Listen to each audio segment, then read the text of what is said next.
Salut, c'est Rudy et je vous souhaite la bienvenue pour ce nouvel épisode des Secrets du sport. Le but de ce podcast est de vous partager ma passion du sport et notamment de découvrir les secrets d'entraînement des champions. Qui sont-ils et que font-ils pour performer au plus haut niveau? Si vous ne me connaissez pas, je suis Rudy Koya, fondateur du site superphysique.org destiné aux pratiquants de musculation sans dopage que j'ai fondé en septembre 2009. Sur ce site, j'ai écrit des milliers d'articles, fait des milliers de vidéos et je fais des podcasts depuis maintenant plus de 10 ans avec toujours la même ligne de conduite, trouver des réponses à mes questions. Sur ce site, vous retrouvez une partie de ce que je propose, que ce soit en termes de compléments alimentaires, notamment destinés à améliorer votre santé, et bio, mais aussi une application SP Training, des livres, des formations, ainsi que du coaching à distance. Aujourd'hui, j'ai le plaisir de vous partager ma conversation avec Fred Hurlin, entraîneur cycliste spécialisé dans l'entraînement au féminin. Qu'est-ce qui change exactement en termes d'entraînement? Et surtout, quelles sont les erreurs communes de sexe que Fred a pu constater après près de 20 ans à entraîner dans le milieu? Je vous préviens, c'est un régal. Bonne écoute. Salut Fred, c'est la forme ou quoi? Salut Rudy. Ouais, ça va, ça va. Alors, je t'ai redécouvert, parce qu'on se connaît un peu de loin, je pense, sur LinkedIn, par rapport à ta spécialité qui est le cyclisme féminin, l'entraînement du cyclisme chez les femmes. Mais avant de parler de ça, je voulais revenir un peu sur ton parcours. J'ai essayé de faire quelques recherches sur le net, mais il n'y a pas grand-chose, même sur ton site. Donc déjà, je voulais commencer un peu par ça. Comment tu as commencé le cyclisme? Comment t'es tombé dedans? Alors moi, j'ai la particularité, c'est que je suis entraîneur cycliste, mais j'ai des capacités cyclistes qui sont limitées. J'ai jamais été coureur élite, j'ai jamais été coureur pro. J'en étais très très loin. Par contre, moi, le cyclisme me servait de préparation physique. Je faisais un autre sport, j'avais de la muscu à faire, mais j'avais aussi quand même un minimum d'entretien cardio à faire. Un peu lourd pour courir. J'ai tendance à rapidement me dégrader. Combien tu pesais quand tu courais? Des 83, 84. Ah ouais! Donc ouais, pour courir. Puis quand t'es pas coureur à pied, t'as pas une foulée qui est extraordinaire. Donc rapidement, tu finissais problème de cheville, problème de genou, problème de dos. Bon bah rapidement, tu bascules sur le vélo. Puis comme quand t'es gamin, tu fais toujours du vélo un peu pour aller voir les copains et trucs comme ça. Bah c'est le truc tout de suite qui m'a pris. Et d'ailleurs, ça m'a un peu coûté la fin de ma carrière sportive. Parce qu'à un moment, mes entraîneurs, ils m'ont dit, écoute, tu fais plus de vélo que ton sport initial, donc va faire du vélo, quoi. Et puis, quand je suis rentré à la fac, en STAPS, je savais d'ores et déjà que j'irais pas bosser dans mon sport initial. Mais par contre, que bosser, il y a deux sports qui m'attiraient sur la conception de l'entraînement, c'était le triathlon. Et dans le triathlon, il y avait vraiment la partie cyclisme et donc le cyclisme. Donc, ce qui fait que moi, je suis rentré dans le cyclisme là-dedans. Mais par contre, c'est vrai qu'il y a il y a plein d'entraîneurs qui sont des anciens très bons coureurs, voire des coureurs pro. Non, moi j'ai gagné 3 courses saucisson, c'est tout, c'est tout. Mais par contre, j'adore la complexité de l'entraînement en cyclisme et ce que ça implique intellectuellement parlant. C'est quoi ton sport initial? Alors moi, je faisais de la voile olympique. De la voile olympique? Ouais. Est-ce que tu peux expliquer un peu ce que c'est? Aux Jeux Olympiques, donc il y a la voile, il y a 10 séries, 10 bateaux différents. Donc, il y a de la planche à voile, il y a du catamaran. Et donc, moi, je naviguais sur un bateau qui s'appelle du laser. C'est un bateau qui fait 4 mètres de long, un petit peu plus de 4 mètres de long, qui est très simple, avec juste une grande voile. On est tout seul dessus. Tout le monde a le même bateau. Donc, il n'y a pas de développement technologique sur le bateau. C'est limite, tu vas chez le marchand, tu achètes le bateau, tu auras le même bateau que le champion du monde, le champion olympique. Et donc, moi, je naviguais là-dessus. J'ai fait 15 ans d'équipe de France à aller du pôle de La Rochelle à Marseille, à Antibes, à essayer d'aller aux Jeux Olympiques. Mais là aussi, autant en cyclisme, j'ai jamais eu des capacités. En voile, j'avais vachement plus de capacités, sauf dans le crâne. Donc, j'ai des bonnes capacités. Souvent, on me disait que j'étais champion du monde de l'entraînement. Mais en course, je me liquéfiais. Ok. C'est comme ça. Mais voilà, c'est quand même un bateau qui est très physique. Quand il y a du vent, parce que ton poids de corps contre la force du vent. Et donc, c'est bien beau d'être lourd ou quoi que ce soit, mais il y a un moment, tu as quand même des courses qui durent, tu peux avoir 3 ou 4 courses qui durent 45 minutes dans la journée. Ah ouais, putain, c'est hyper Et physique sur une alors. semaine olympique, ça dure entre 4 et 6 jours. Même maintenant, ça dure un petit peu plus longtemps. Je suis encore un petit peu la voile, ça dure encore un petit peu plus longtemps. Et donc, il faut quand même un minimum de qualité cardio. Ne serait-ce que déjà pour bien récupérer entre chaque course et de jour en jour sur un championnat. Et donc, moi, c'était sur le vélo que ça se passait, quoi. Ouais, j'allais dire, c'est hyper. Et sur le vélo, donc pour le bas, mais aussi de la muscu pour le haut, j'imagine. Ah ouais, ouais, parce qu'en fin de compte, idéalement, c'est d'avoir du poids sur le haut du corps, parce que comme ça, tu l'excentres du bateau. Et puis, moi, je suis pas très grand. Combien tu mesures? Moi, je fais 1m80. C'est pas grand Et pour la voile? non, le gabarit idéal pour du laser, c'est pas loin d'1m90 pour 85 kilos. Ok. Le gars avec qui je m'entraînais, on était en pôle ensemble, là, qui est un super pote, et, qui s'appelle Jean-Baptiste Bernaz, qui, je crois, va faire là pour Paris ses 5e Jeux Olympiques. Sur ce bateau-là, sur le laser, euh, il fait, je pense, un petit peu plus d'1m90 pour 85 kilos. Ok, ouais, donc c'est. Donc toi déjà tu fais 10 centimètres de moins, donc et puis moi j'ai plutôt un gabarit à 75 kilos plutôt qu'à 85 kilos, donc ouais, fallait pousser de la fonte, et ça a été toujours un gros dilemme entre ouais, tu veux prendre de la masse, donc évite d'aller brûler des calories, j'allais dire pour rien, mais non, pas pour rien quoi, mais évite d'aller brûler des calories parce que sinon tu vas remonter sur la balance et il va pas se passer grand chose. Et puis de l'autre côté, si t'es très lourd mais un peu mobile et que tu récupères pas, ouais, c'est cool, t'es lourd, tu tiens une course et pas quatre. Ça a toujours été Ah un gros ouais. problème, et ça a été, ouais, physiquement c'était une de mes limites. Donc là, après, tu parlais que tu étais rentré en STAPS, tu étais plus tombé dans le cyclisme, tout ça. Quand tu rentres en STAPS, c'est pour faire quoi? Entraîneur, je sais que je vais être entraîneur. Au début, c'est vrai, je me dis je vais entraîner en voile, mais j'ai jamais été dans le moule. J'ai jamais été dans le moule, et rapidement, donc moi je suis vieux.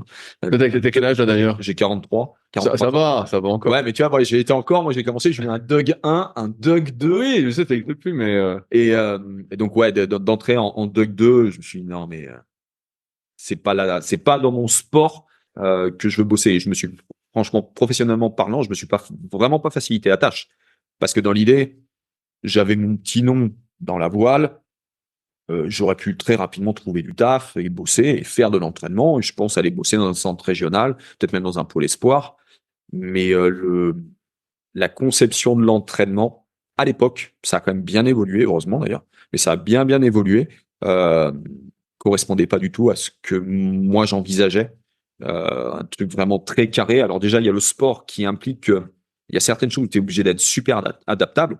Imagine, tu veux faire une période avec beaucoup de physique, il n'y a pas de vent. Qu'est-ce que tu fais? Tu peux pas, t'allumes des ventilateurs, tu peux pas.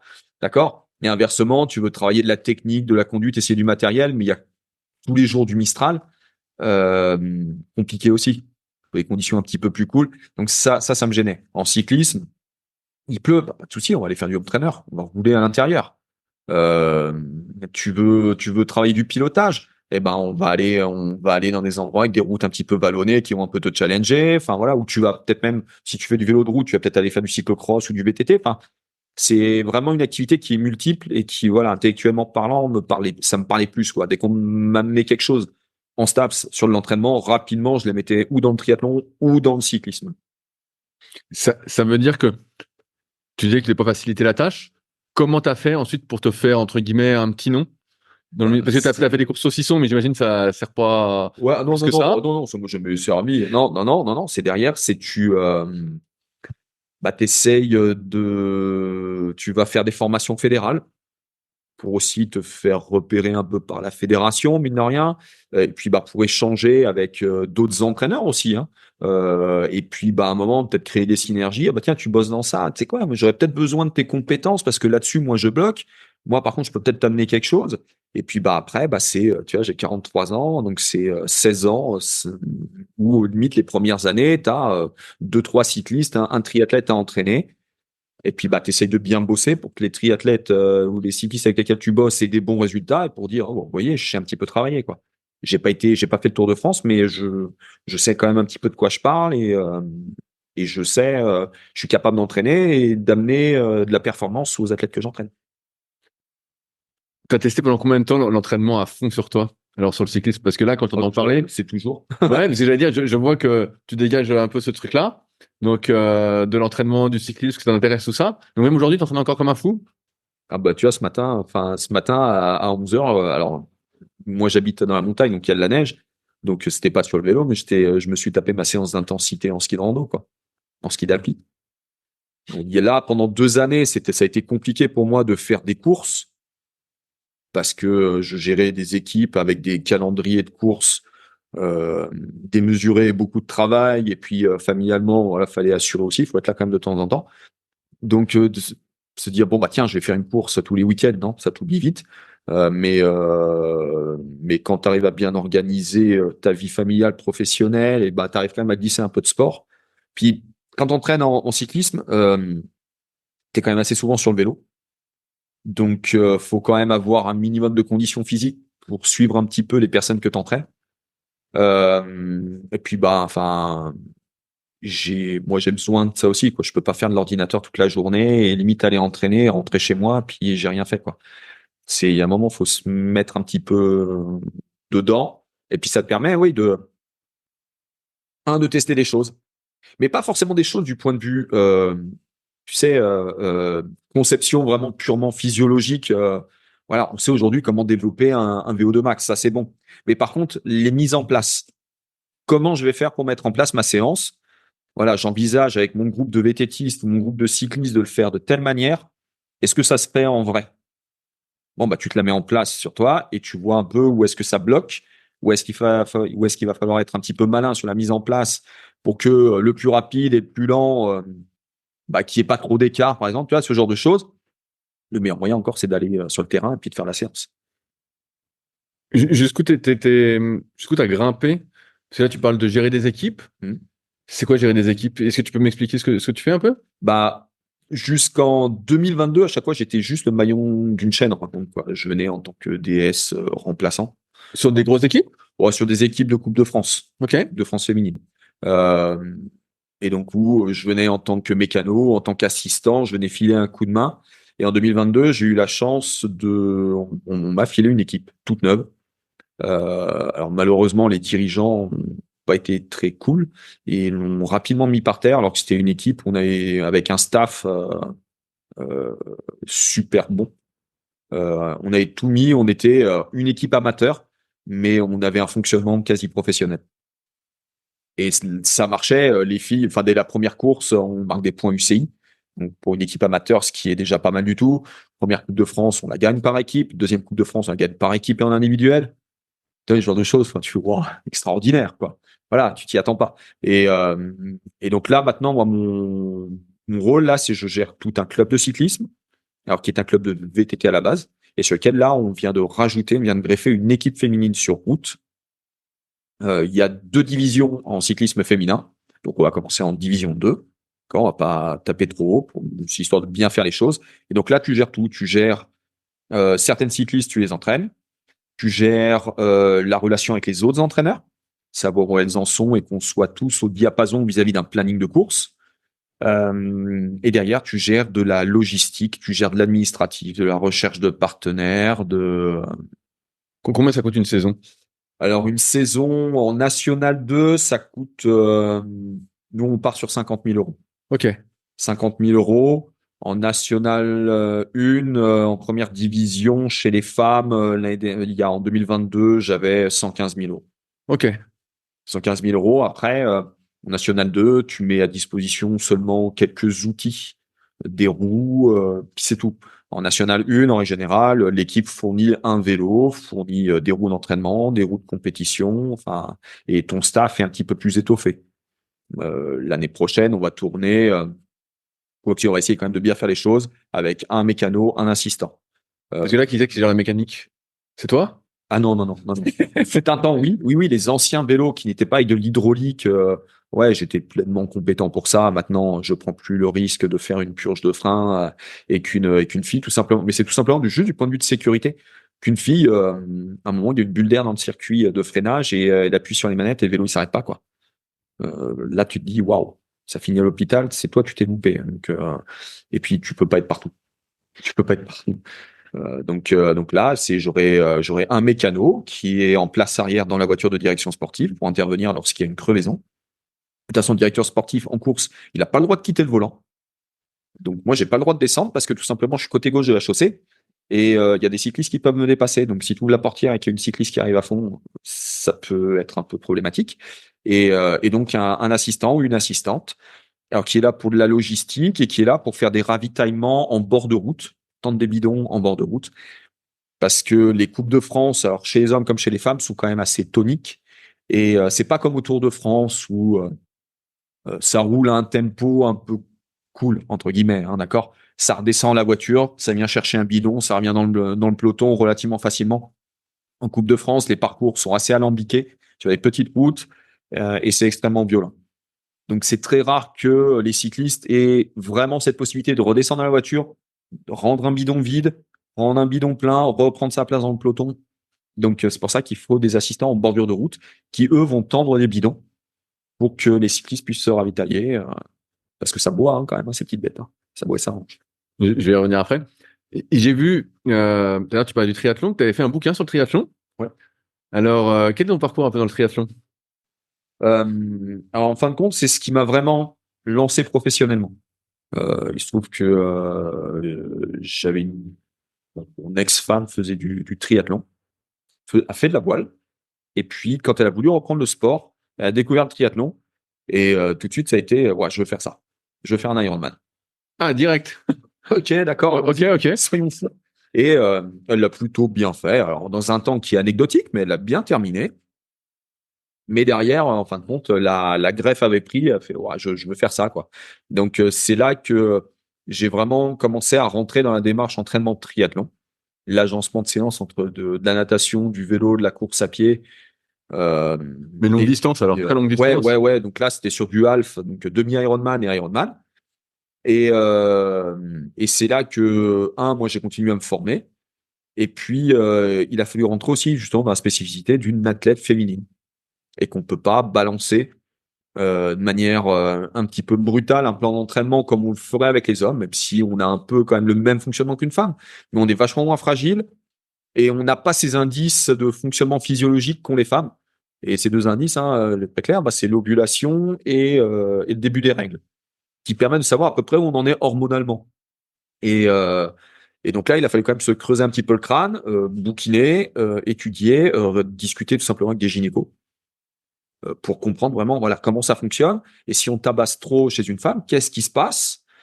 Alors bien sûr, un gynéco, il va te parler, il va te dire ah bah aménorrhée, arrêt des règles, d'accord. Mais quand tu vas bouquiner un petit peu plus, qu'est-ce que c'est une aménorrhée? Bon, tu te rends compte que c'est que le sommet de l'iceberg et que si les règles s'arrêtent, si le cycle menstruel tu le mets KO, il y a quand même plein d'autres choses que tu as mis KO avant et donc dépend de la performance. Donc c'est que tu essayes d'entraîner quelqu'un pour que ce soit pour qu'elle soit plus performante. Et puis à un moment, elle te fait, là, j'ai plus mes règles. Ah, d'accord. Mais en fin de compte, ça fait peut-être 6 mois qu'il y a déjà plein de choses où si t'as pas été attentif, tu te rends compte que la sportive, elle progresse, elle avait du mal à progresser. Tout simplement, les hormones gèrent plein de choses, dont la libération d'énergie.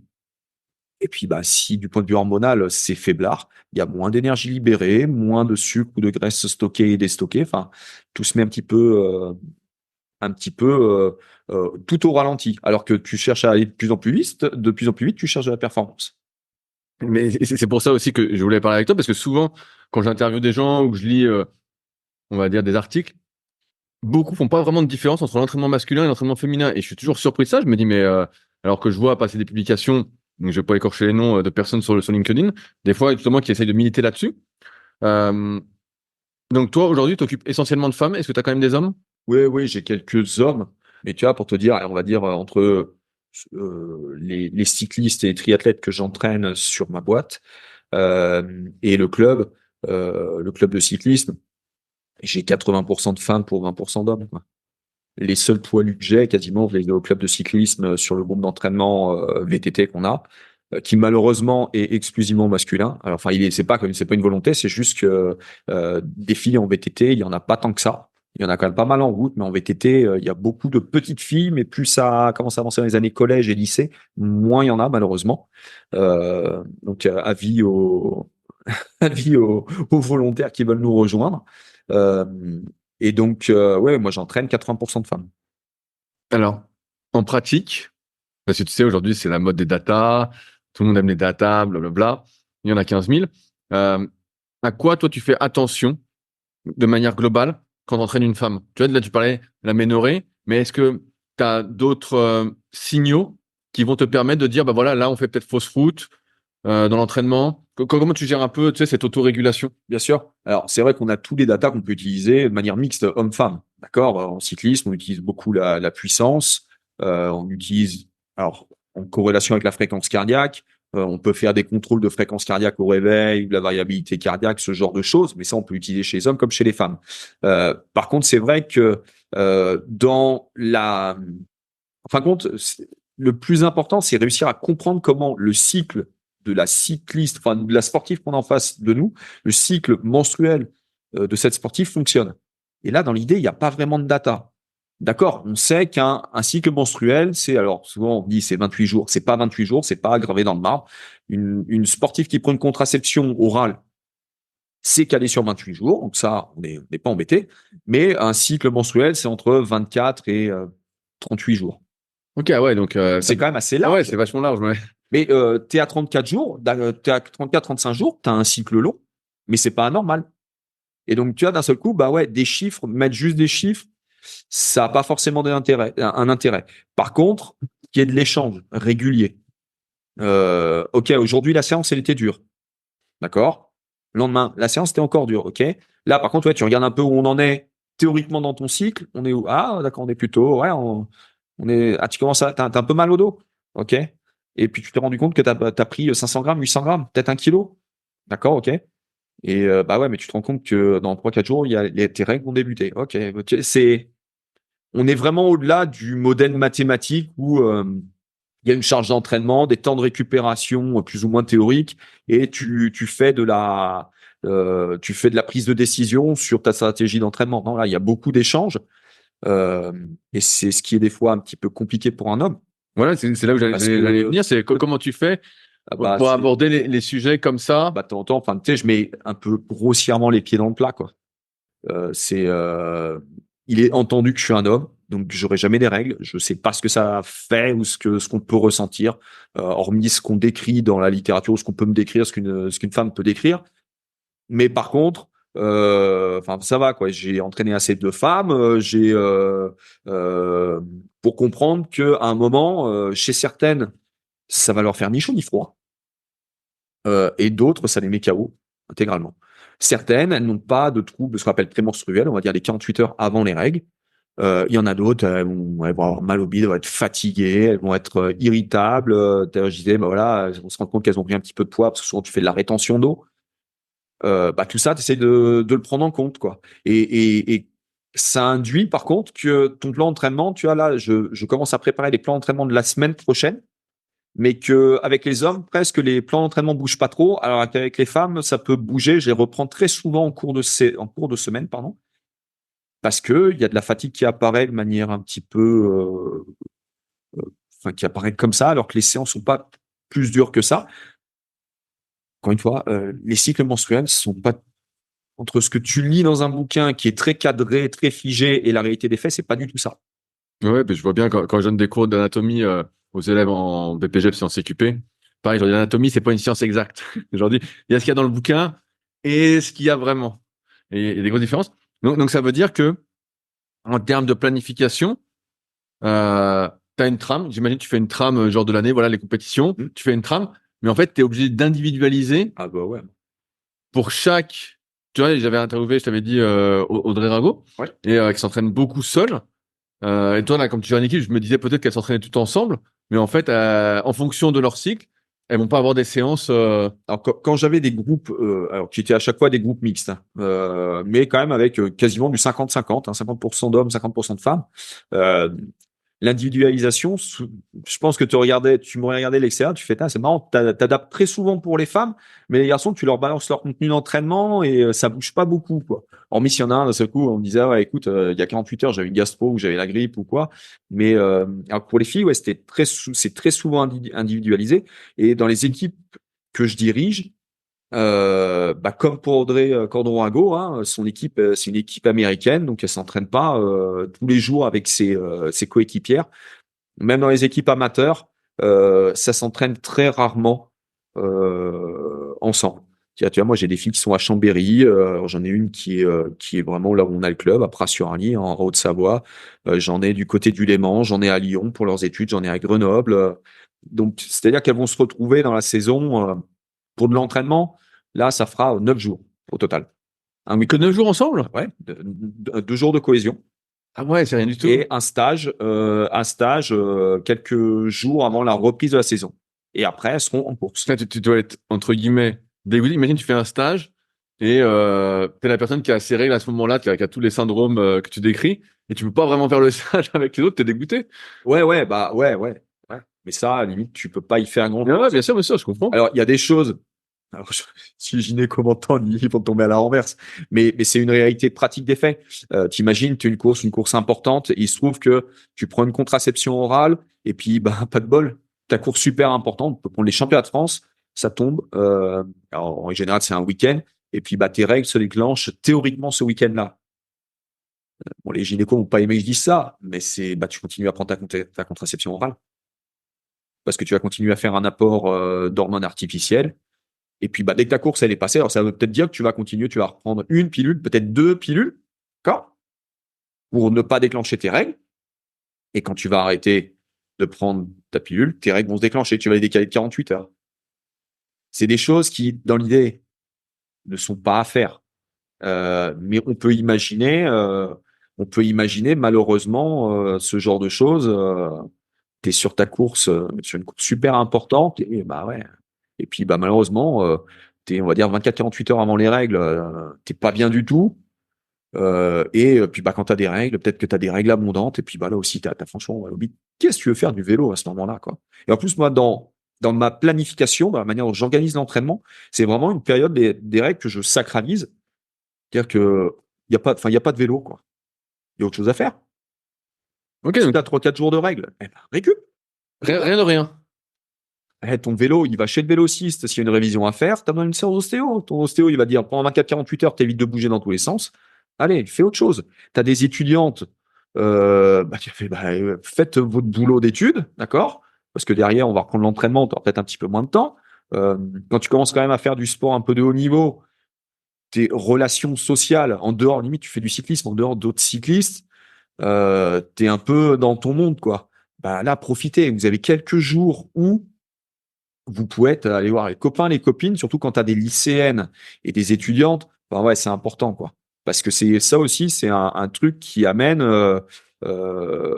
les jeunes à arrêter leur sport, parce qu'à un moment ils disent ouais, mais enfin j'ai envie de faire autre chose. C'est bien beau de faire du sport, c'est cool, je m'éclate.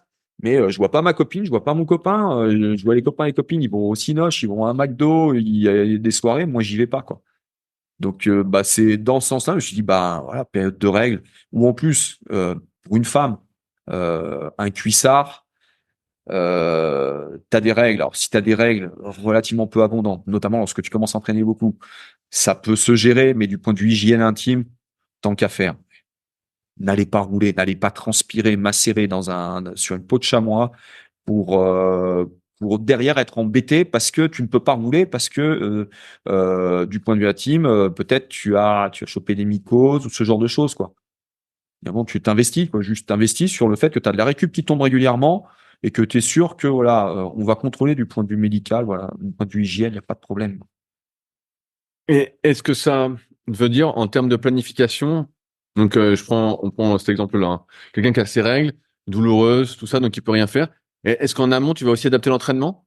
Ouais. Oui. Ah bah, un truc tout bête, hein. Mais ça, encore une fois, c'est pas un truc que tu apprends dans les bouquins, et vu que 90% des publications scientifiques sont faites sur des hommes, et quand tu es à la fac, on t'apprend à entraîner un être humain, mais sous-entendu un homme.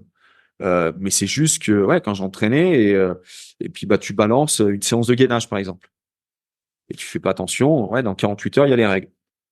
Bah tu balances une séance de gainage, il y a de grandes chances que dès le lendemain tu te fasses appeler Arthur. Pourquoi? Parce qu'avec la compression abdominale, potentiellement tu vas déclencher les règles avec 24 heures d'avance. Donc là tu es obligé d'adapter. Faire du gainage, tu sois en triathlon, enfin quel que soit le sport, ouais, tu es obligé d'en manger. C'est comme ça que tu as un châssis qui est un peu solide. Ouais, mais il y a peut-être un moment, on approche des règles, on va dire 48 heures avant tes séances de gainage, tu les mets de côté, tu vas pas les sortir. Tu vas peut-être commencer aussi à limiter. Moi, toutes mes cyclistes font de la muscu 2 fois dans la semaine allègrement. Bah, tu peut-être là aussi limiter. Tu as des exercices sur lesquels là aussi tu auras des fortes contractions abdominales parce que tu charges lourd. Tu t'envoies sur des fentes ou sur des demi-squats. là aussi, il y a de grandes chances que tu te fasses un peu incendier le lendemain parce que tu as involontairement déclenché des règles avec 24 heures d'avance. Alors, en général, elles sont pas super contentes. Euh, on va dire que dans les 5-6 jours avant les règles, je mets pas d'intensité. Ah ouais, donc tu coupes vraiment longtemps avant. Enfin, Ouais, tu non, coupes mais entre attention, guillemets. enfin, c'est pas que tu coupes, mais c'est que tu vas te consacrer plutôt à de l'endurance. Et quand tu fais un sport d'endurance, c'est quand même ta base. Et tu vas mettre de l'endurance, on va bosser là-dessus. Tu peux commencer à venir bosser, enfin, ou de l'endurance base, vraiment de la zone 1, où tu commences à venir chercher les seuils. Mais c'est tout, quoi. S'envoyer des séances d'intensité sur du court, peu d'intérêt, a priori, peu d'intérêt physiologique. Sur développement de la force, mais encore une fois, c'est pas tant que il y aura pas de développement de force, mais tu vois, c'est pour les inconvénients, ce que ça peut générer de manière, ce que tu peux provoquer involontairement. Là, voilà, tu vas couper un peu. Mais de l'autre côté, tu sors des règles. Normalement, hormonalement, ça remonte jusqu'au moment de l'ovulation. Là, tu peux tabasser. Et si tu veux mettre de l'intensité, tu veux mettre de la muscu lourde, a priori, l'organisme de la femme répond super bien. Mais est-ce que d'un point de vue performance, tu vois, je dérive un peu, si une femme est en aménorrhée, donc elle passe ses règles, Ouais. est-ce que c'est pas mieux finalement pour l'entraîner tout le temps à fond, pour tabasser tout le temps? Bah ouais, mais non. Mais voilà, Non, non, je pose la question. non, non, non, parce que tu vois, encore une fois, hein, les règles, enfin, c'est ce qu'on voit. Bah ouais, ouais, il y a une perte de sang, c'est ce qu'on voit. D'accord? Donc c'est vraiment le sommet de l'iceberg. Mais tes hormones, œstrogènes, progestérone, testostérone, même chez la femme, même si c'est des taux bien plus faibles que chez les hommes, il y a une production. Et il y a des variations. Mais ça intervient sur le système reproducteur féminin, mais ça intervient aussi dans la mise en stockage des glucides sous forme de glycogène, sur leur libération. Et si ça commence à être détraqué, ça veut dire que potentiellement, tu as une cycliste qui va partir pour 4 heures de vélo, mais au bout de 2 heures, elle est sèche. Ouais, pourquoi? Parce qu'elle elle a pas été capable de mettre en stock les glucides qu'elle a ingérés. Donc, en compte, ses taux de glycogène sont plus faibles que d'habitude. Euh, au moment où tu vas par contre vouloir utiliser à mort les glucides musculaires, bah ouais, mais là aussi, hormonalement, c'est un peu faiblard. Donc, bah, il n'y a pas eu de temps de mise en stockage directement dans le muscle. Donc, il n'y a pas grand-chose à libérer. Et même le peu qu'il y a à libérer, c'est pas super bien libéré. Donc, ce qui fait qu'il n'y a pas de performance. Et puis, d'un autre truc, et un dernier truc, c'est que c'est bien beau d'entraîner en continu, en continu, en continu. Il y a un moment, il faut quand même souffler, quoi. Tu rentres après en surmenage fonctionnel, tu es en surentraînement. Quel intérêt? Tu vas pas progresser. Tu vas mettre ta santé en danger. Tu peux te blesser. Mentalement, en règle générale, t'es pas dans un super mood, quoi. Enfin, tu te rends compte que tu dégrades plein de choses, quoi. Et là aussi, il y a ce que tu lis dans le bouquin, mais après, moi, c'est l'expérience que j'en ai vécue, euh, où tu te rends compte à quel point tu peux faire mal. Vous pouvez presque apparenter ça à de la violence. Indirectement, tu es là pour aider une sportive, l'amener vers la performance. Mais il y a un moment, ouais, tu pousses à entraîner, à t'entraîner, à t'entraîner, à t'entraîner, et tu vois qu'à un moment, boum, tu casses malheureusement la sportive ou le sportif, et ça arrive très régulièrement, parce que c'est parce que tu balances un plan d'entraînement que déjà, un, tu as la garantie de performance, et deux, que tu as la garantie que le sportif que tu entraînes, il va être assez solide pour assumer ça. Et tu vois que derrière, tu fais quand même des dégâts, et tu peux faire des dégâts sur du long terme.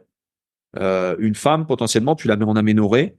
Si elle fait 3, 4, 5 ans de sa carrière sportive en aménorrhée, donc ok, tu arrives à la faire progresser, mais moins que si elle avait un fonctionnement hormonal normal.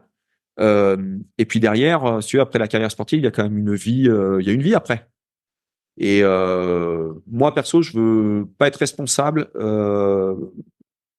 C'est un peu égoïste, hein, mais je veux pas qu'une ancienne sportive qui veut avoir un enfant ne puisse pas avoir un enfant parce que j'ai mal géré son entraînement et qu'on a tellement tabassé qu'on l'a cassé intérieurement, physiologiquement parlant. Et là, c'est de l'expérience personnelle, hein. La mère de ma fille, il lui a fallu bien 1 an et demi à 2 ans de suivi gynécologique pour retrouver ses règles, ovuler. Et est-ce que tu as déjà vu des sportifs chez qui ça revenait pas? Ouais, ouais, ça arrive. Ouais. Mais ça revient pas du tout? Ouais, ça revient pas du tout. Que- Et attention, hein, encore une fois, là, tu vois, ça impacte le côté je veux avoir un enfant, hein, mais derrière, tu finis avec des gens qui fatiguent rapidement, qui ont tout de suite des moments, s'ils travaillent beaucoup, tu vois, on va prendre juste leur activité professionnelle, ils travaillent beaucoup, et des moments, bon, ils tombent malades, et puis ils ont plus d'énergie, ou qui ont des accès dépressifs. parce que les hormones gèrent les humeurs. Ah, ce problème, c'est que t'as un peu cassé tout ça, t'as un peu détraqué tout ça. Et derrière, ben, ouais, t'en payes les pots cassés, quoi. Hein, Ouais, je pose cette question parce qu'en muscu, c'est un truc contre lequel, depuis longtemps, c'est des régimes hyper restrictifs. Et même chez les gars, en fait, leur taux de testo diminue à fond. Ils en produisent de moins en moins. Et des fois, ça met des années et des années à revenir. Et donc, c'est pour ça que je voulais avoir ton avis là-dessus. Chez les femmes, c'est pareil. Ouais, enfin, il y a, au-delà de la performance, moi, je la mets quand même, je suis un entraîneur de compétition, mais je la mets quand même assez rapidement au second plan, quoi. Parce que déjà, ton sportif, tu le casses régulièrement, tu peux pas l'entraîner régulièrement. Et seule la régularité de l'entraînement permet des progrès. Donc, c'est bien beau de t'entraîner lundi, mais le mardi, mercredi, t'es courbaturé, t'es tout cassé et tu peux te entraîner que le vendredi. C'est pas très productif. Mais derrière, tu as le côté vraiment, ouais, santé, quoi. C'est-à-dire que tu vas arrêter ta carrière, t'es cycliste professionnel. Je crois qu'Audrey, elle doit avoir 34 ans, un truc comme ça. Quelque chose comme ça. Elle va arrêter sa carrière l'année prochaine. Enfin, voilà, elle aura peut-être 35 ans quand elle va arrêter sa carrière. T'imagines si elle était mais complètement pétée à l'intérieur physiologiquement, c'est cool, hein. Jusqu'à 35 ans, tu as fait du vélo de compétition, tu étais pro, et derrière ta vie, c'est quoi? T'as pas d'énergie, tu peux pas avoir d'enfant, potentiellement parce que tu n'arrives jamais à relancer la machine, t'as des accès dépressifs, mais enfin, elle est pas belle ta vie, quoi, en définitive. Elle est pas belle ta vie. Et faut quand même y penser, quand tu es éducateur sportif, ça fait partie, à mon sens, du job. Ah, mais c'est bien. J'aime bien tout ce que tu dis. Non, mais encore une fois, hein, c'est pas des choses qu'on t'apprend à la fac, c'est pas des choses qu'on t'apprend. Alors, on a passé un BP, un DE, un DES. Là, c'est de l'expérience pure et dure, quoi. Tout simplement. Ça fait combien de temps que tu entraînes des femmes? Écoute, ça fait 18 ans que j'entraîne, ça fait 15 ans que j'entraîne des femmes. Ok. Mais tout simplement, moi, c'est juste qu'aussi, tu vois, je l'ai vécu, quoi. Ouais, tu casses des sportifs aussi, hein. J'en suis pas fier, mais ça fait partie du job. Et moi, j'ai vu la mère de ma fille qui, le jour où elle a voulu avoir un enfant, j'aurais pas aimé mettre à sa place, hein, parce que les visites chez le gynéco tous les mois, je pense qu'elles s'en seraient elles s'en seraient bien passées. Donc, je vous fais pas un dessin sur les examens et trucs comme ça, mais ouais, faut y penser. Et puis tu vois, ouais, le désarroi d'une femme qui veut avoir un enfant et qui rentre de chez le gynéco, qui te fait, ouais, j'ai toujours pas mes règles et j'ovule toujours pas, quoi. Et ça fait peut-être 1 an qu'elle est suivie, qu'elle a un traitement hormonal et que ça marche pas, quoi. Donc tu vois, ça te travaille. Tu fais, ouais, là, il y a des fois, on a peut-être fait des conneries. Tu vois, là, on parle d'entraînement, mais ça peut venir aussi en cyclisme. J'ai l'impression qu'il y a aussi un peu cette course au poids. Tu vois, quand on voit le Tour de France, les mecs, ils sont vraiment maigrichons. Ah, ils sont affûtés. Ouais, on dit affûtés. Moi, j'appelle ça maigrichons. Vraiment, ils sont maigrelets. Et tu dis, ça non plus. Si t'es aussi maigre que ça, tu fais la course au poids pour 1 ou 2 kilos, ça te fout en l'air aussi. Pas de graisse, pas d'hormones. Pas de graisse, pas d'hormones. Donc, et ça, alors là aussi, hein, tu vois, le syndrome Reds. Oui, j'entends partout en ce moment. On en parle beaucoup pour les femmes, ça existe aussi pour les hommes. Hein. Et ouais. Tous les sports d'endurance, à partir du moment où tu luttes contre la gravité, tu as cette course au poids. En trail, c'est la même chose. Donc, en cyclisme, c'est la même chose. En ski, alpinisme, je pense qu'il doit y avoir quelques dérives. À partir du moment où tu portes ton poids, tu essaies d'optimiser ce rapport poids-puissance. Moi, par contre, c'est vrai que ouais, j'ai pas forcément ce discours-là et je préfère qu'une cycliste elle ait 1 kilo de trop sur la ligne qu'1 kilo de moins. Ça, c'est clair et net. Parce qu'encore une fois, si tu vis sur du long terme, une cycliste qui se restreint sur l'alimentation, enfin, il y a un moment, tu as quand même la qualité de ce que tu manges. Donc, c'est vrai que tu peux manger la qualité, mais en faible quantité. À un moment, malgré tout, tu risques d'être carencé. Et à un autre côté, il y a quand même de la quantité. Il y a quand même du remplissage à faire. Ton métabolisme basal, je sais pas, on va dire, il faut 2000 calories par jour pour rester en vie. Et si derrière, tu vas à l'entraînement te mettre le compte et que il te faut, je sais pas moi, 1500 calories ou 2000 calories et que tu ne manges que 2000 calories, ça va pas fonctionner. Ça va tenir une semaine et puis c'est tout, quoi. Mais c'est régulièrement des discours que tu entends. Ah ouais, mais je suis pas à mon poids de forme, je suis pas à mon poids de forme. À un moment, il faut quand même franchement relativiser le truc. Celui qui est trop light, et ça, j'en ai fait l'expérience personnellement, hein, lorsque je suis allé habiter en montagne, où je pense que c'est le fait de m'être entraîné comme si j'étais en bord de mer. Avant de déménager en Haute-Savoie, j'habitais à Mandelieu, donc à côté de Cannes, où tu t'entraînes 12 mois sur 12, c'est short t-shirt toute l'année. Et d'un seul coup, tu finis en montagne et tu vas t'entraîner. Ouais, j'allais faire les séances que j'aurais fait alors qu'il fait 15-20 degrés au bord de la Méditerranée. J'allais les faire alors qu'il faisait moins 5 degrés. Donc, bah, tu consommes quand même plus de calories. Et malgré le fait que je mangeais, hein, mais le fait que moi, donc, je faisais un sport, bah, j'habitais au bord de la mer, quoi, hein. J'avais besoin d'eau, moi, pour faire mon sport. D'un seul coup, j'habitais à 1600 mètres d'altitude. J'habitais au Cési. Tu brûles quand même des calories pour ça aussi. Bah, je me suis retrouvé à passer à l'époque, ouais, allez, j'étais à 80 kilos à 72 kilos. C'est vrai que le dernier triathlon que j'ai fait, ouah, je volais, hein. J'étais fort, hein. T'es crevé aussi en dehors. Ouais. Par contre, l'automne est arrivé, tu m'éternuais dessus, je filais chez le médecin, c'est bon, j'étais malade. Tu peux pas. Tu peux pas sur du long terme. Et ça, mais ça, là aussi, et les éducateurs, hein, sportifs, on a un rôle là-dessus. Quand on entraîne des adolescents, des adolescentes, euh, leur corps change au moment de la puberté. Donc autant les garçons, limite, bah, on s'épaissit, on est un peu content, on se regarde dans la glace, on a pris du muscle, à peine on bouge, on prend du muscle. Bah, les filles, ouais, elles sont pas toutes logées à la même enseigne. Certaines vont prendre du poids, vont prendre du gras. Euh, et faut rapidement leur expliquer que c'est comme ça. Malheureusement, c'est comme ça. Si tu fais pas d'erreur dans ton alimentation, c'est comme ça. T'es faite comme ça. Donc, cherche pas d'un seul coup à tout enlever, même enlever le sucre, le gras, il te reste quoi à manger? Et derrière, tu vas aller t'entraîner et tu veux de la performance. Ça marche jamais. Ça marche jamais. Et on voit là aussi bah, des filles ouais, qui finissent sur vraiment avec des troubles alimentaires, où c'est vraiment de l'anorexie. D'un seul coup, elles disparaissent du circuit. Elles disparaissent du circuit. Où il y a de la contre-performance euh, à répétition, donc elles se lassent, elles arrêtent. C'est dommage. Ah ouais, non, mais je suis assez d'accord avec toi. Moi qui écoute plein de podcasts, qui interviewe pas mal de gens, je vois qu'il y a toujours cette. Après, on est dans un monde qui est beaucoup d'apparence. On voit les champions, tu vois, tu dis ils sont affûtés. Moi, je les trouve pas, ils font pas trop rêver. Et tu te dis, bah forcément, si tu veux ce sport, tu dis, bah faut être affûté, faut perdre du poids, faut perdre du poids. Alors qu'on a tous, moi j'aime bien parler de ça en muscu, on a un taux de gras idéal, propre à chacun, où on va être vraiment en forme. Et des fois, bah, comme la société veut que tu sois super sec, voilà tout ça, souvent ça correspond pas à ça. J'ai encore fait une vidéo ce matin là-dessus. Je me disais, quelqu'un qui avait 30 ans, voilà, qui était en surpoids, il disait, je veux le six-pack. Je lui dis, le six-pack, si tu l'as jamais eu, tu as 35 ans, à mon avis, ce sera pas quelque chose de santé pour toi, tu vas devoir rien manger pour l'avoir.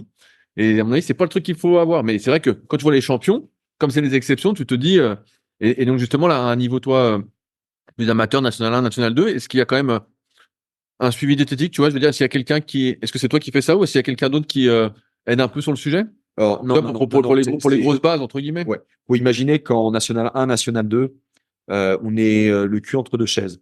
Certaines équipes, moi, en 2022, pardon, l'équipe que je dirigeais, hein, franchement, les filles touchaient pas de salaire, hein, mais les contraintes étaient proches du professionnalisme.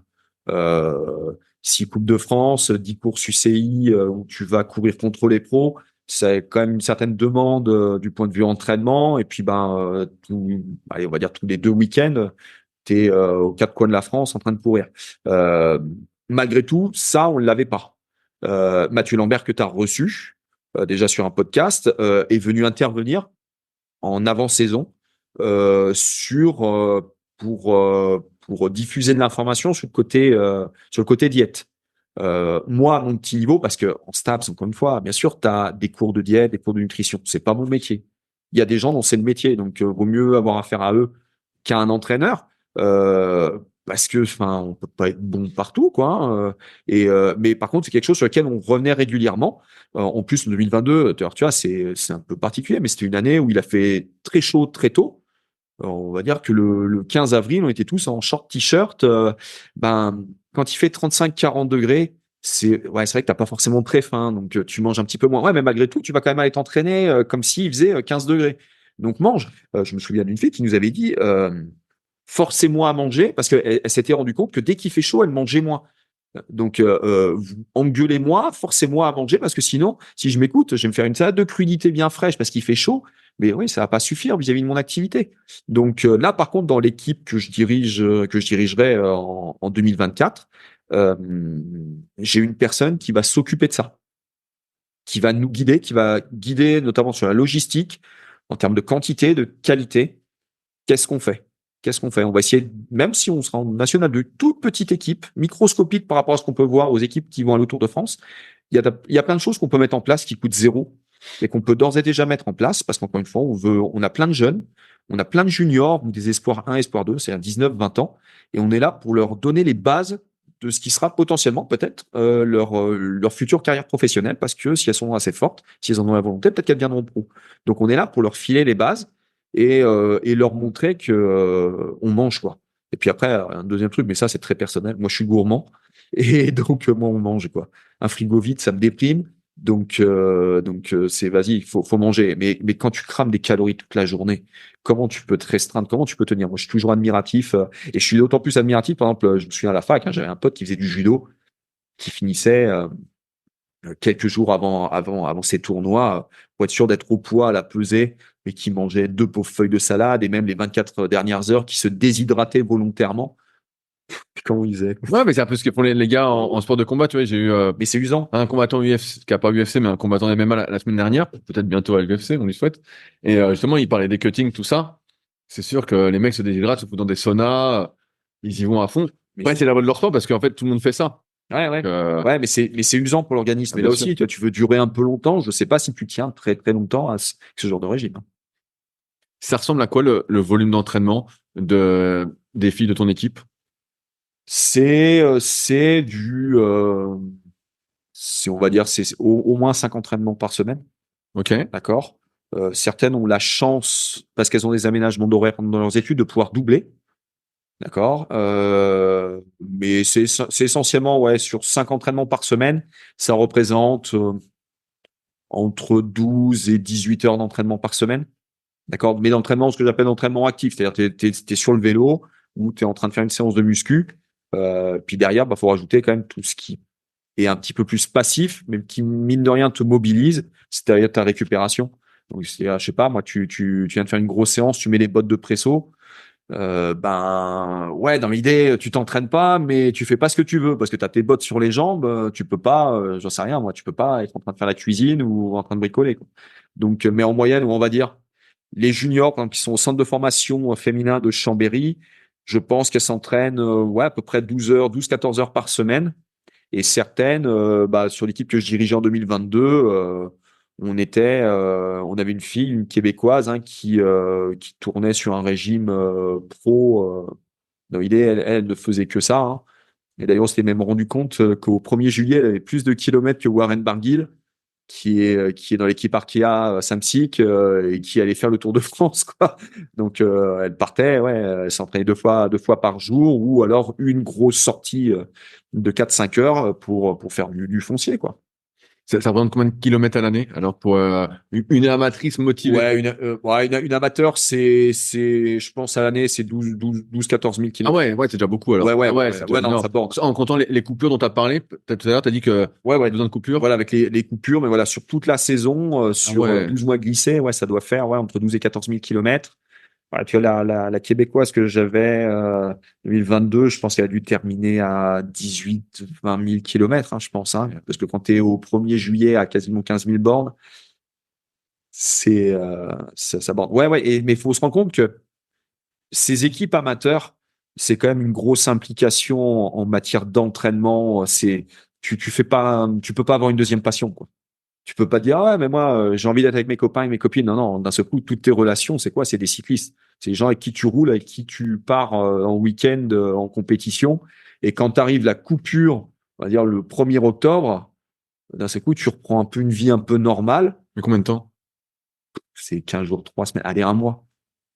Celles qui finissent vraiment cramées, ouais, tu fais, tu sais quoi, c'est un mois. C'est un mois. L'année dernière, j'avais enfin, cette année encore, je l'ai, hein, une traileuse, qui fait aussi qui se met peu à peu à l'ultracyclisme. Elle a fait une course qui a duré une semaine à travers la Suisse. Euh, on s'est arrêté 6 semaines et je lui ai demandé une prise de sang, un bilan biologique et avoir l'aval de son médecin pour qu'on reprenne l'entraînement. Et on a repris pendant un mois. Et franchement, c'était dans l'idée, dans l'absolu, elle faisait rien quoi, à l'entraînement.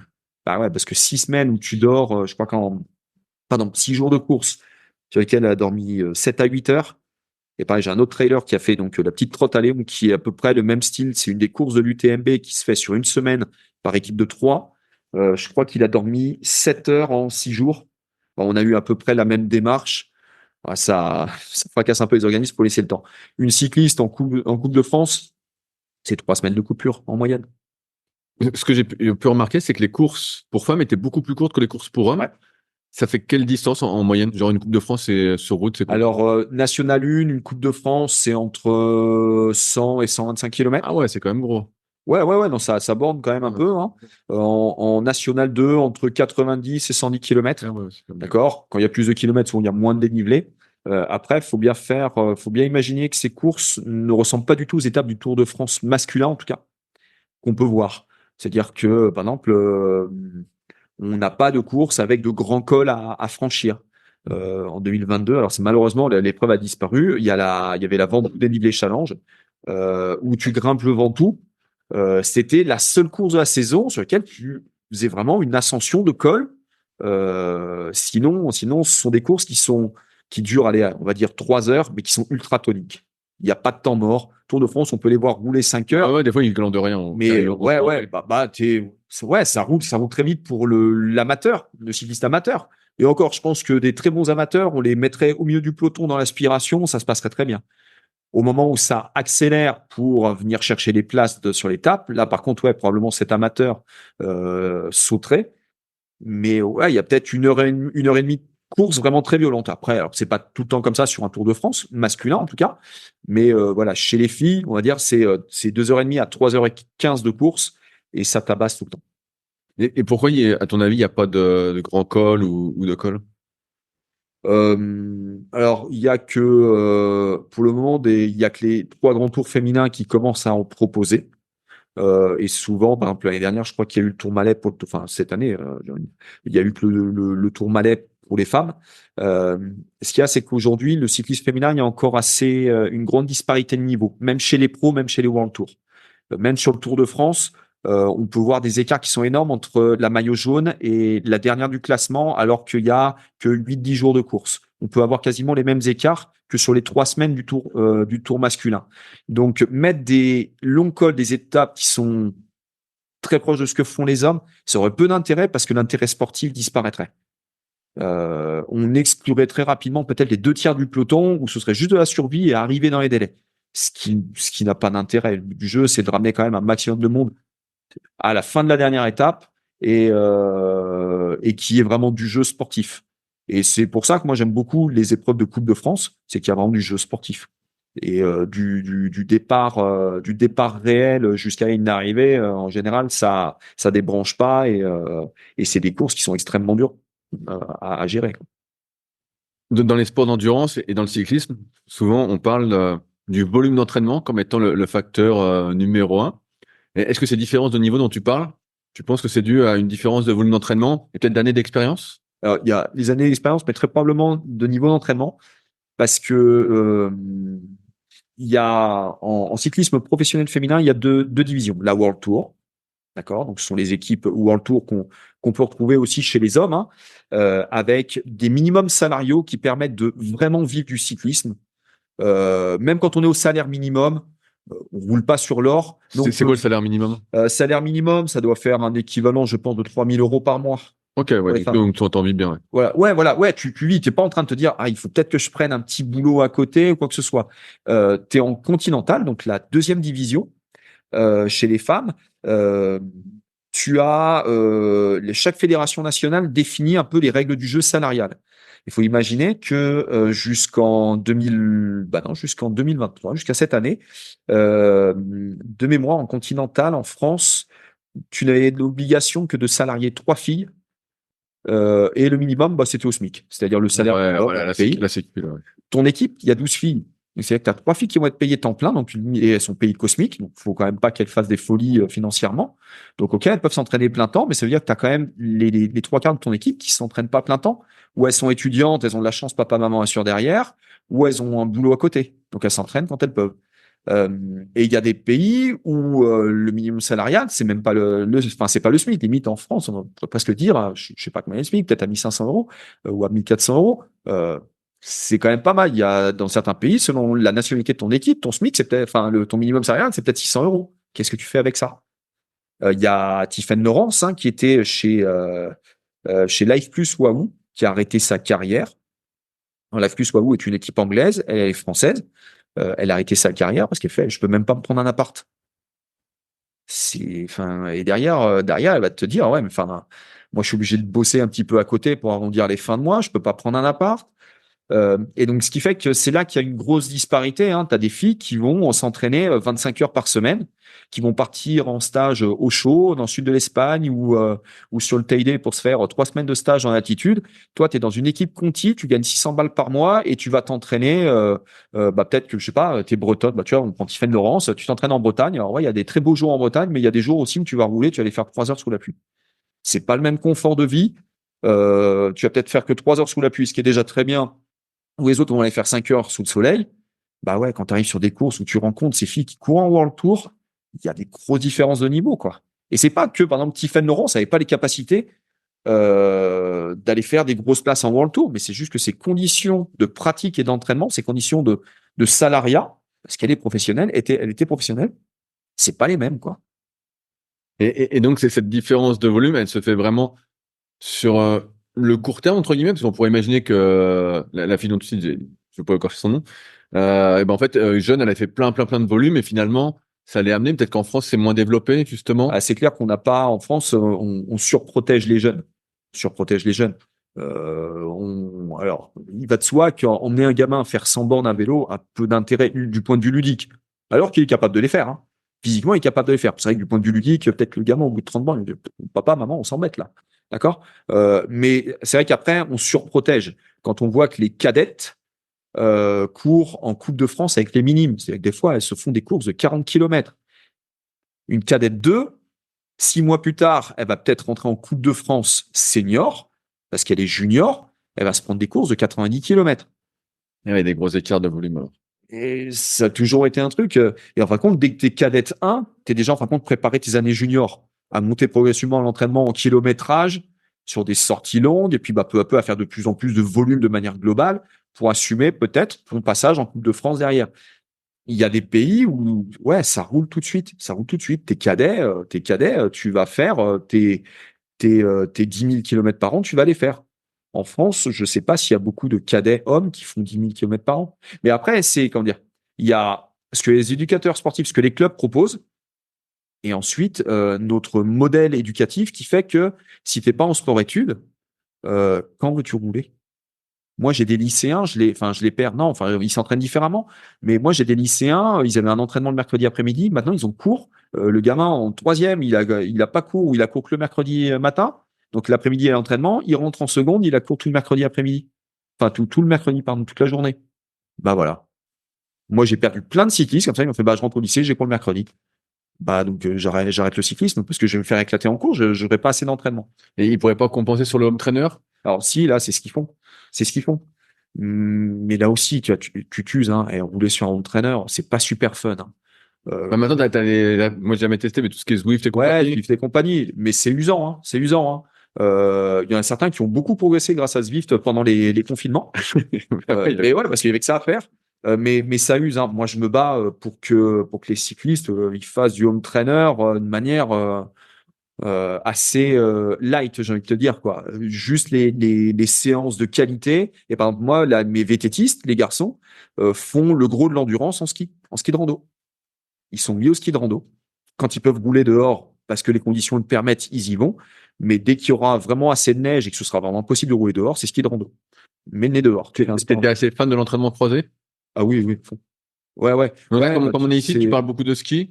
C'est ski, mais c'est autre chose aussi. Ouais, mais tu vois, bah, ça pourrait être. Tu vois, j'ai quelques cyclistes qui courent à côté. Parce que par exemple, tu vois, ils font la saison de cyclocross. C'est que malheureusement, des fois, les parcours de cyclocross sont tellement boueux que tu cours ou en portant ou en poussant le vélo. Donc, faut quand même savoir un petit peu courir. Et puis, bah, elles aiment bien ça. Nager. Nager pour le cycliste. Enfin, un cycliste, en général, il a une paire de jambes et c'est tout. Donc, aller un peu renforcer le haut du corps en nageant, c'est un peu la balnéo du pauvre. Tu te fais une bonne, non, mais tu te fais une grosse séance, t'en as plein les jambes, bah, va nager, tu vas voir la petite pression de l'eau sur tes jambes et puis bah, le petit battement que tu vas mettre parce que tu vas utiliser des petites palmes, ça va te faire du bien et limite tu vas sortir de la piscine, tu vas te sentir moins fatigué, tu vas bosser un peu ton gainage dans l'eau. Ça a plein d'avantages. Tu parlais que les courses pour les femmes étaient des courses toniques. Est-ce que ça influence ta manière de planifier l'entraînement? Tu sais, il y a plein de planifications polarisées, pyramidales, bref, tout ça. Moi, quand tu me dis des courses toniques, je me dis, bon, en fait, elles sont toujours, entre guillemets, en zone 3, des fois en zone 4. Est-ce que ça veut dire que tu polarises quand même l'entraînement en évitant ces zones dans l'entraînement polarisé, ou en fait, finalement, t'en mets quand même pas mal? Bah, en fait, la polarisation de l'entraînement, quand tu regardes bien, si tu polarises pas, enfin, cette polarisation, en fait, tu vois, ce 80-20, 80% de basse intensité, 20% de haute intensité, si tu commences à partir sur du 50-50, tes sportifs, ils explosent comme du popcorn. Et assez naturellement, une saison se compose comme ça. Donc, en fin de compte, on a enfoncé plein de portes ouvertes en disant, la polarisation de l'entraînement. Mais moi, quand j'ai découvert la polarisation de l'entraînement dans la littérature scientifique, vu que j'avais tous les datas de tous les triathlètes et cyclistes que j'entraînais avant, je me suis dit, tiens, je vais regarder un peu, moi. Est-ce qu'on est loin de ça? Est-ce qu'il faut que je fasse attention? Je sais plus, je crois que j'étais à 79,5% en moyenne sur de la basse intensité et 20,5% sur de haute intensité. Tu vois, ça se fait assez naturellement. Mais même là, sur ces courses très toniques, ouais, elles sont obligées de prendre un maximum d'endurance. Tu peux pas te tabasser tous les jours. Et est-ce que ça veut dire que, comme pour les hommes, le seuil 1 est vraiment très, très déterminant Ouais. dans la perf? Ouais. Ouais, c'est, Parce que comme elles roulent, tu vois, les courses toniques, bah, donc, elles sont un peu au-dessus, peut-être? ouais, tu étais entre les deux seuils. Et en fin de compte, tu vois, c'est être capable d'avoir ce seuil 1, ce seuil très haut. C'est-à-dire avoir une vitesse de croisière qui est super rapide. Ou, OK, je suis à état d'équilibre, je produis des lactates, très bien, il n'y a pas de problème. Mais pour le moment, ils entravent pas, mon fonctionnement parce que voilà, je m'en sers derrière. Parce que en fin de course, quand ça a vraiment envoyé fort pour prendre l'échappée gagnante, pour peut-être se placer parce qu'il y a un sprint massif, là par contre, il va falloir se dire, je suis pas fatigué, quoi. Ça fait 2 heures et demie qu'on roule vite, mais je suis pas plus fatigué que ça. Et en plus, nous, les organisateurs sont un petit peu bislards, c'est qu'on a aussi des grands prix de la montagne, où on a des sprints intermédiaires, sur lesquels tu vas venir prendre des primes, tu vas venir prendre des points, potentiellement un maillot. Donc, c'est-à-dire que, tu vois, même si les filles, même si elles voulaient faire la grève, et dire, on se réveillera à 30 bornes de l'arrivée. Non, elles peuvent pas parce que des fois, tu as un sprint intermédiaire au bout de, je sais pas, moi. Une fois, je crois qu'on en a eu un au bout de 5 ou 6 kilomètres. Un carnage. C'est-à-dire que le directeur de course libère le peloton, ça part comme s'il y avait que 10 kilomètres de course. Et là, tu vois que derrière, les filles qui sont les moins en forme explosent très rapidement et parce que ça fait d'ores et déjà la bataille ou pour le premier grimpeur ou pour le premier sprint intermédiaire. Et est-ce que tu considères qu'une séance entre les deux seuils, c'est une séance intense? Oui. Parce que souvent, tu sais, on dit, voilà, c'est zone 4, 5 et zone 3, en fait, on oublie. Pour moi, j'ai l'impression que quand je fais une séance, donc moi, je suis plus dans le kayak, tempo, comme on est entre les deux seuils, c'est une séance qui tabasse. Pour moi, c'est une séance, putain, ça impacte. Ouais. Ouais, puis en plus, alors après, on est tous là aussi, on est tous impactés, ouais, justement, c'est le bon mot, impactés par ce type de séance de manière différente. Ouais, moi, perso, ce genre de séance, mais ça me met des KO. Bah oui, moi, c'est pareil. Alors qu'une séance d'intervalle court, et puis bien calibrée, d'accord, vraiment, on vient chercher les intensités. Voilà, le lendemain, tu te réveilles, t'es un peu fatigué, mais il y a pas mort d'homme. Une séance comme ça entre les deux seuils, c'est des séances d'allure, tempo, qu'on utilise aussi très souvent, par exemple, pour préparer des contre-la-montre, pour les pistardes pour de la poursuite. Mais non, c'est quand même ultra violent. Hein. Ça commence à être quand même des intensités, des watts assez importantes. Hein. Sur le travail du premier seuil, souvent, ce qu'on peut voir un peu partout, c'est que les gens le poussent, s'entraînent en fait un peu en dessous de leur premier seuil pour essayer de le pousser, tu vois. Est-ce que, toi, dans ta pratique et dans ce que tu as pu voir au fil des années, est-ce que des fois tu le fais tirer, tu te mets juste au-dessus du premier seuil, tu vois, justement, t'es pas non plus au milieu des deux seuils, mais t'es juste un peu au-dessus pour essayer de le tirer. Et si oui, est-ce que tu as remarqué que c'était aussi efficace, moins efficace? Quel est ton retour là-dessus? Alors, tu vois, c'est vraiment lié au contexte de course, hein, d'accord, pour vraiment coller à la spécificité de course. Mais en dehors des épreuves de contre-la-montre qui sont sur des allures relativement linéaires, des intensités, en tout cas des engagements physiques linéaires, parce que la vitesse, elle, par contre, peut varier si tu es en descente, en montée. Par contre, les courses en peloton, c'est ça accélère, ça ralentit, ça accélère, ça ralentit. Et donc, c'est pour ça que moi, j'aime bien faire du under-over. Ok. Un petit peu en dessous, un petit peu au-dessus, ou ce qu'on appelle séance Jiménez. Et qui sont en plus plus ouais, ludiques, je sais pas si c'est le terme, mais ouais, elles sont moins monotones. Et tu peux donner dire ce que c'est la séance Jiménez? Alors, par exemple, en cyclisme, tu vas partir sur 8 à 12 répétitions où tu vas faire 1 minute intense et 4 minutes sur ton allure de course, sur ton tempo de course. Ok. D'accord? Donc, comme ça, tu te mets un petit peu au-dessus du seuil, un petit peu en dessous du seuil. Donc, c'est vrai que la minute intense, ouais, te fatigue quand même pas mal, mais derrière, tu as quand même ces 4 minutes, alors qui sont pas, c'est la récup très, très active. D'accord? C'est pas, je roulotte et j'y suis histoire de ne pas poser les pieds par terre et de devoir déchausser. Non, non, c'était vraiment quand même sur une intensité qui est assez élevée. Et comme ça te permet, euh, je génère, par exemple, une production de lactate assez importante. J'ai 4 minutes pour continuer à avancer quand même à une allure assez importante en étant le moins gêné par ce lactate-là et en essayant justement de le recycler pour en refaire de l'énergie derrière. Et boum, je remets ça, je reproduis beaucoup de lactate, je me débrouille pour le recycler rapidement, en refaire de l'énergie et ainsi de suite. Ce qui correspond grossièrement, alors là de manière très chorégraphiée, mais ce qui correspond un peu à ce qui se passe en course. Ça avoine, ça attaque, par exemple, il y a une attaque, le peloton ne veut pas laisser sortir, donc ça va rouler vite, ça va chasser derrière. Et puis, les échappés sont repris, ça se calme. Et puis, de nouveau, ça roule un peu vite parce qu'il y a une bosse et puis la route est un petit peu étroite. Donc, tout le monde veut être un petit peu devant pour pas se faire coincer si jamais une attaque. Et puis, de nouveau, ça se calme. C'est ça, en fait. Ça se rapproche quand même pas mal de la réalité des courses cyclistes. Tout à l'heure, tu parlais de la muscu. Ça ressemble à quoi la muscu pour les cyclistes féminins? Essentiellement sur le développement de la force. Et est-ce que, tu vois, pendant un moment, c'était très à la mode de faire des circuits très endurance de force, séries très longues, tout ça? Est-ce que Souvent, moi, ça, j'en propose. Bah là, tu vois, là, selon la date de reprise d'entraînement, ouais, elles en ont eu, et certaines sont encore dedans. Mais c'est pas tant pour dire on fait de l'endurance de force, c'est histoire de dire on remet l'organisme en marche. Voilà, c'est bon, pendant 3 semaines, tu t'es tourné les pouces, tu as fait du sport à l'envie, tu as fait un tour de vélo comme ça. Non, non, tu te remets vraiment dans de l'entraînement. Et là, pour certaines, ça fait 2, 3 semaines. Et pour d'autres, là, après les fêtes, ça va vraiment entrer dans du développement de la force. Donc, selon leur bagage technique en muscu, ça va être ou vraiment du lourd à soulever, hein. Mais là, tu peux pas mettre tout le monde sous une barre de muscu, hein. J'ai des filles, elles ont jamais fait de musculation. Et vu que je suis pas derrière elles pour les parer, pour leur apprendre comment faire un beau squat, quoi que ce soit, bah sinon, c'est beaucoup au poids de corps. Et puis, on utilise pas mal la pliométrie parce que ouais, comme ils ont jamais de choc, tu mets un peu de plio, alors. ouais, parce que bah là aussi, hein, tu mets un petit peu de rusticité musculaire parce que quand tu commences à faire des contre-mouvements de jump, tu vas casser de la fibre. Et c'est vrai qu'en cyclisme, c'est très rare une cycliste qui commence à me dire je suis courbaturé, je sais que dans les 48 heures, on va me dire je suis malade. C'est rare, quoi. Ou alors, il faut vraiment que la cycliste elle soit déshydratée à un niveau super important pour finir courbaturée et au point de s'en plaindre. J'ai une question à la con. C'est quoi la différence entre un vélo pour hommes et un vélo pour femmes? Ah, alors, c'est essentiellement sur la géométrie du cadre. Déjà, les vélos femmes vont sur des tailles bien plus petites que sur les vélos hommes. Et des fois, les hommes qui sont très petits sont obligés de venir sur des vélos femmes pour pouvoir trouver des tailles. Par exemple, on imagine un homme d'1m60, bah ouais, pour trouver un vélo homme en 47, 48, ça peut être compliqué chez certaines marques. Et puis après, souvent sur la longueur du cadre. Les femmes, potentiellement, peuvent avoir des jambes un petit peu longues et un buste un petit peu plus court.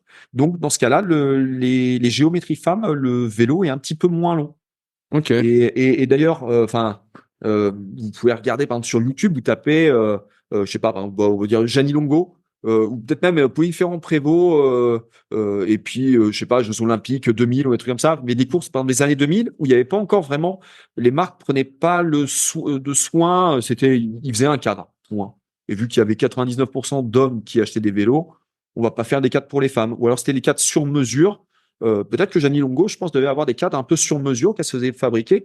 Mais on voyait, par exemple, ces femmes qui faisaient du vélo, elles étaient allongées sur leur vélo, quoi. C'était pas du tout confortable, quoi. C'était Superman sur leur vélo. Pourquoi? Parce que c'était des cadres. La hauteur correspondait à leur taille de jambes. Par contre, la longueur, c'était vraiment trop grand parce que c'était adapté pour un homme, en fait, quoi. Donc là, les marques ont vraiment développé. Il y a même des marques aujourd'hui qui sont des marques spécifiquement femmes. Liv est la marque femme du groupe Giant. Specialized a quand même développé toute une gamme femme et Canyon a développé aussi toute une gamme femme avec vraiment des vélos qui sont très spécifiques au gabarit des femmes. Ok, bah, je comprends mieux parce que je me disais, mais est-ce que c'est juste marketing ou... Non. Ouais, non, tu vois vraiment la différence. Pareil, la pierre, il y a un modèle qui est le Xelius, est très prisé des femmes parce qu'il existe en très petite taille et la manière dont il est proportionné, on arrive à très bien positionner une femme dessus. Elle se retrouve pas justement à devoir faire Superman avec un vélo qui est trop long, quoi. J'arrive au bout de mes questions. Fred, est-ce qu'il y a des sujets que j'ai pas abordés que tu souhaitais aborder? Écoute, on a quand même bien fait le tour, hein. On a bien fait le tour. Il y a quelque chose qui me semble important, notamment dans les sports d'endurance et pas que le cyclisme, hein, parce que là on est à Annecy, hein, pour se rencontrer, mais donc on est quand même dans une région où il y a des montagnes et donc il y a des trails. Et tu sais, souvent je dis dans les années 2000, à la crise de la quarantaine, c'était je vais faire un marathon. Donc, je vais faire le marathon de Paris. Dans les années 2010, c'était je vais faire un Ironman. Et aujourd'hui, dans les années 2020, c'est je vais faire un ultra trail.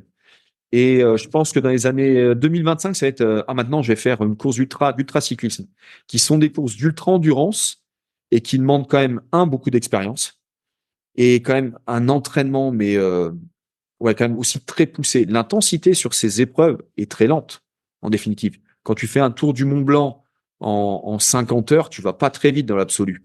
Mais pendant 50 heures, tu es au charbon. Et on voit beaucoup de gens qui se lancent dans les sports d'endurance euh, et de manière un petit peu irraisonnée. Du jour au lendemain. Ouais, c'est du jour au lendemain. Tu vois là, on doit être on est mi-décembre, Ouais, on on doit est être le mi-décembre. 19 ou le 20 décembre. Chose comme ça. Le 1er juillet, je vais faire un trail de 120 km. Et là, tu chopes les gens, t'as pas envie de commencer par 20, 25 km, tu vois si ça te plaît, puis ça va te permettre de te construire un peu. Parce qu'on a des gens qui se mettent à faire ces sports sur ultra distance, sur de l'ultra endurance, et qui se fracassent. Et qui arrêtent le sport de nouveau. Au bout d'un an et demi, ils sont cassés, et ils font, ouais, non, mais c'est bon, c'est tout. J'ai vu ce que c'était, ça casse trop. Mais ouais, mais vous n'avez pas été progressif, vous n'avez pas été régulier dans votre entraînement parce que vous êtes blessé et vous avez perdu tout plaisir à pratiquer parce qu'à chaque fois que vous avez pratiqué, c'est dans la douleur. Et en plus, en vous mettant la pression parce que tu te dis que le 1er juillet, j'ai mon ultra trail de 120 km ou le 1er juillet, j'ai mon épreuve d'ultra cyclisme de 1000 km qui arrive, je serai jamais prêt. Donc, il faut que j'en fasse toujours plus. Et tu finis avec des gens qui se blessent, qui sont démotivés, qui reviendront jamais vers le sport. C'est dommage.